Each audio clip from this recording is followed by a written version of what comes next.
syempre yung magaling na sa kama. Kasi di na kailangan na siya pa yung pumipera. Kasi ako nang bahala ditong dumiskarte. Basta nakahubad siya pag ako gumarahe. Kasi gusto ko talaga yung magaling umaapaw. Talaga namang pailalim at umiibabaw. Yun aking paborito, kaya nga ako nandito. Dahil sa topic nyo yan talaga gustong gusto. Ayoko yung babae, yung dumidiskarte. Para sa akin nagmumukha lang akong binabae.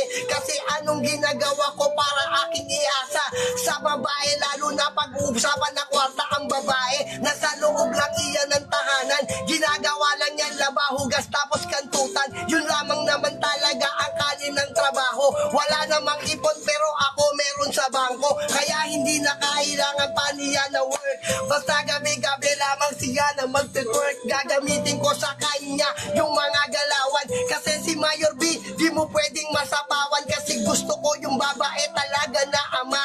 Yung paghubad pare, tumucho pa agad. Para di na magtagal, alam kong susay hangal. Pero ganun pa man ang mukha ko na ay makapal. Sanay na ako, matanda na ako tol sa larangan. Alam na bagay-bagay, wala na ng kabastusan. Mulat na ang isip ko sa mga ganung gawi.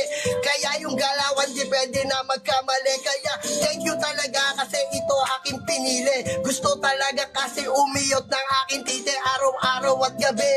Wala akong pake, talo ko pa yung mga pokpok na Makati. Kasi sa totoo lang, ako pre ubod ng libog. Gusto ko titi ko araw-araw may tinutuhog. Kahit anong posisyon, kahit exhibition. Kakantutin yan kahit sa loob ng expedition. Yun naman ang aking minaneho. Kaya sa aking balot, diretsyo na ng konseho.